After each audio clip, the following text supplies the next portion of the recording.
I'm Dr. Jen Palmer. I'm a naturopathic doctor. I'm the author of Reverse Aging, and I'm the founder of agentics.com, which is an educational website about longevity. So today we're going to be talking about inflammation and the new term inflammaging. This is the third one in our series. Hopefully you already heard about the microbiome of the gut and good diet tips. So today we're going to be talking about inflammaging and how to put out that fire. Because inflammation is kind of like if you imagine a smoldering forest fire. You don't really see it right away, but it's just kind of quietly spreading and causing damage throughout the forest. And then all of a sudden, boom, everything ignites. So in the body, this very smoldering systemic inflammation throughout our whole body is causing damage to the joints, to our blood vessels, contributing to atherosclerosis. It even contributes to gum disease.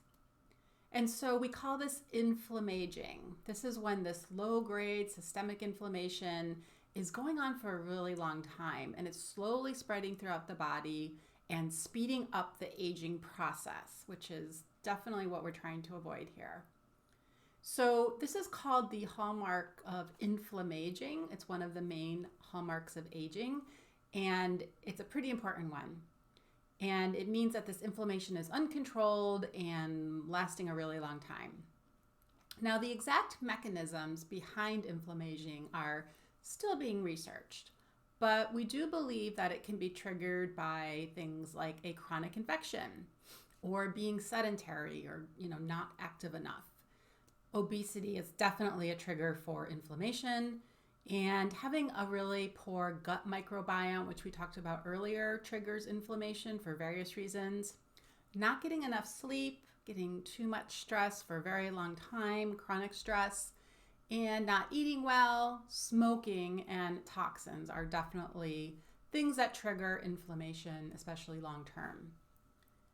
So our body's immune system undergoes changes in response to external environments over time. So we have this increased secretion of pro-inflammatory compounds, and these are called cytokines, which are just chemical messengers in the body that tell the body what's going on. And this all leads to this more activated state that causes this systemic inflammation throughout the body. Now, eventually over time, this consistent inflammation is going to actually depress the immune system so that when you are exposed to a bacteria or a virus, it's not able to really get strong enough to fight an infection properly. And it also impairs the ability to heal wounds and do other important immune actions as we need it to. So then this is what we call immunosenescence, meaning our immune system is not fully functioning, it's poorly developed, or it could be very overactive or just generally dysfunction. And immunosenescence is something that we feel is a very big part of the aging process and contributes to those kinds of diseases. So scientists believe that inflammaging is so significant that it is probably the cause of most diseases of aging. And if you think about it, things like arthritis, atherosclerosis, diabetes, osteoporosis, bone loss, neurodegenerative diseases like Parkinson's and Alzheimer's disease, these all have inflammation at their root. So we really have to take some steps to reduce inflammation. So let's look at what are some of the obstacles to healthy aging related to inflammation. So we said that inflammaging is closely linked to the root causes of aging, or what we call the hallmarks of aging.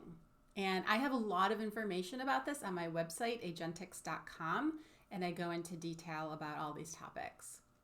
So let's talk about the hallmarks of aging. There's quite a few of them, and we won't get into detail on all of them. That would take far too long, and they're very technical.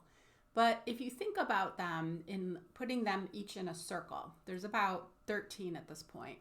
And pretend that there's a wheel that they make up, and then they have spokes. You could put inflammaging right in the middle of that wheel, like the hub. It's kind of the central cause of almost every reason we age. So this wheel, it demonstrates how all these aging factors are kind of interrelated, and they also influence each other.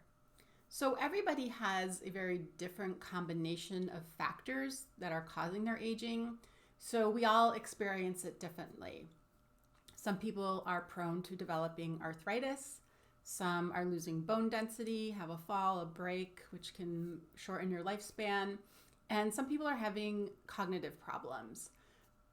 At the root of all of these are inflammation, or that hub of the wheel. So I want to clarify for 1 second, inflammation isn't always a bad thing. A little bit can be beneficial. It's part of our healing process. If there's a wound, it has some benefits with the immune system to keep us healthy.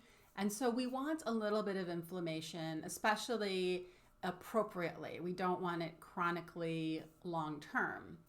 So when it's unchecked, when it gets out of control, when the body can't control it anymore, it becomes out of balance. And that's when it's dangerous. It can damage various tissues and systems in the body.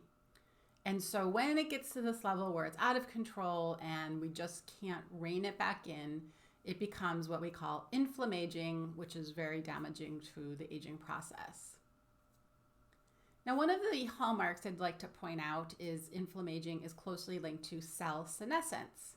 And I talk about this a lot on my website. Senescent cells, these are cells that are getting older, they're not functional, but they're also not dead. They're just not replicating the way they should.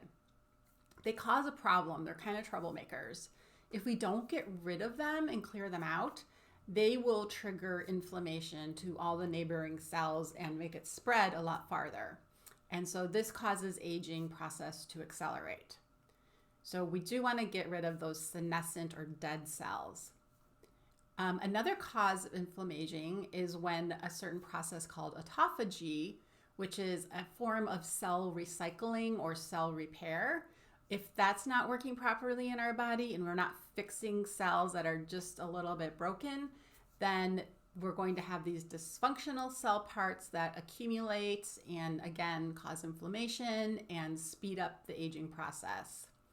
It's kind of like if you thought about a car, some of the parts start to break on it. If you don't get those fixed, then you're going to have some problems. And that's what autophagy is fixing those car parts basically.